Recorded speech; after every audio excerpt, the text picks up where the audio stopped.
Hello viewers, আমি যশোর নওপাড়ায় অবস্থান করছি। একটি নৌকার পরে ছোট্ট একটা জাহাজ আপনারা দেখতে পাচ্ছেন। ছোট্ট একটা জাহাজ, মালবাহী জাহাজ আছে, এখানে আমি অবস্থান করছি, আপনারা দেখতে পাচ্ছেন।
হ্যালো, আসসালামু আলাইকুম ভাই। ওয়ালাইকুম আসসালাম। ভাইয়ের নাম কি ভাই? মুস্তাফিজুর রহমান। মুস্তাফিজুর রহমান। ভাইয়ের বাসা কি এখানে? হ্যাঁ। আপনি কি জাহাজের কি দায়িত্ব আছে? জাহাজের দায়িত্ব না, আমি ঘাটের দায়িত্ব। ঘাটের দায়িত্ব আছে। হ্যাঁ, এখানে কোথা থেকে মাল আসে? চিটাগাং থেকে আসে, মোংলা থেকে আসে, চিটাগাং থেকে আসে, তাই না? কি মাল এখানে আসে? সার আসে, সিমেন্ট আসে, সিমেন্ট। আর কয়লাগুলো কোথা থেকে? কিন্তু আমরা দেখছি বিভিন্ন জায়গায় কয়লা আসে, কয়লাগুলো কোথা থেকে আসে? কয়লাগুলো দেশের বাইরে থেকে আসে, কিন্তু চিটাগাং থেকে লোড হয়ে আসে, তাই না? আচ্ছা, আমরা তো জানি যে আমরা যশোর থেকে আসছি, আমাদের বাসা যশোর। আমরা জানি যে যশোর শহরের সব প্রাণ কেন্দ্র নোয়াপাড়া, যেটা আমরা জানি। হ্যাঁ, আসলে এখানে ব্যবসা প্রতিষ্ঠান বর্তমানে কি অবস্থা? ভালো অবস্থা, খুব ভালো অবস্থা না? শিল্পনগর অবস্থা। আর তাছাড়া তো অনেক সিমেন্ট কারখানা মনে হয়। সিমেন্টের ফ্যাক্টরির ঘাট আছে অনেক, মোংলা থেকে আসে জাহাজে, এখান থেকে আনলোড হয়। আচ্ছা, ধন্যবাদ ভাই। Thank you.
সুপ্রিয় দর্শক, এখন আমরা দাঁড়িয়ে আছি ব্রিজের পরে, যে ব্রিজটা নওপাড়ায় গড়ে উঠেছে। নওপাড়া যেতে এটি নড়াইল যেতে হয় রোডটায়, এই ব্রিজটার উপর দিয়ে।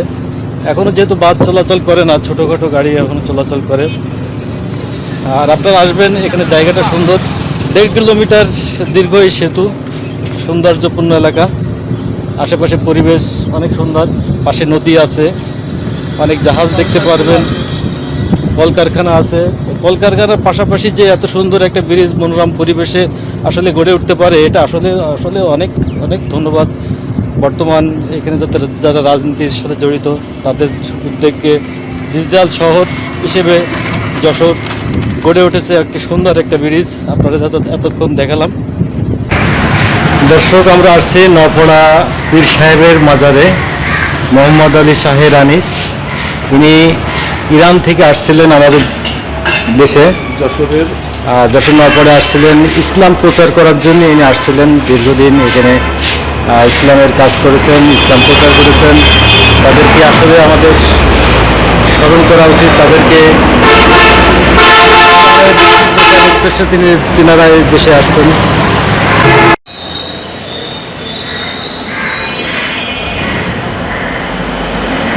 আপনারা দেখছেন, আমরা আসছি পীর সাহেবের মাজারের ভিতরে প্রবেশ করছি। ইনি দীর্ঘ ইরান থেকে এসে আমাদের এখানে ইসলাম প্রচার করার জন্য বাংলাদেশে এসে নওপাড়ায় অবস্থান করেন এবং ইসলাম প্রচার করার জন্য তিনি আপ্রাণ চেষ্টা করেছেন। এখনও তাদের অনেক ভক্ত এখানে আছেন খেদমতের উদ্দেশ্যে। এখনও দেখেন কত সৌন্দর্যপূর্ণভাবে রেখেছেন, পরিষ্কার পরিচ্ছন্নভাবে রেখেছেন।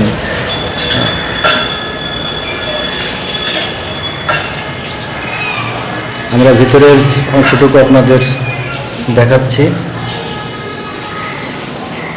তার মাজার শরীফ। আসসালামু আলাইকুম আল কবর।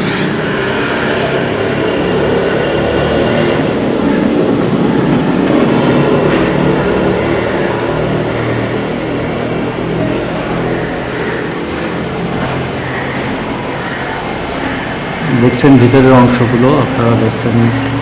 আর পাশে কোরআন শরীফ রাখা আছে, অসাধারণ একটি দৃশ্য। আর পরিষ্কার পরিচ্ছন্ন তার মাজার শরীফ। আসসালামু আলাইকুম চাচা। ওয়ালাইকুম আসসালাম। কেমন আছেন আপনি? এই ইনশাল্লাহ আল্লাহর রহমতে আপনার দোয়া ভালো আছে। আচ্ছা, আমরা আসছি তো আপনাদের এলাকায় নওপাড়া, তাই তো? এটা নওপাড়া তো? জি, যেটা নোয়াপাড়া। হ্যাঁ, আসলে এটা পীর সাহেবের নাম কি? এটা এনার নাম হচ্ছে ইরানি মোহাম্মদুল্লাহ রহমতুল্লাহ আলাইহি, হযরত মাওলানা ইরানি রহমতুল্লাহ আলাইহি এনার নাম। আচ্ছা, ইনি কি আমি যতটুকু জানি বাইরের দেশ থেকে আসছিল, আসলে কতটুকু কোন দেশ থেকে আসছিল জানেন নাকি? ইনি ইরান থেকে প্রথম ভারতে আসেন, কলকাতা হুগলি ডিস্ট্রিক্টে।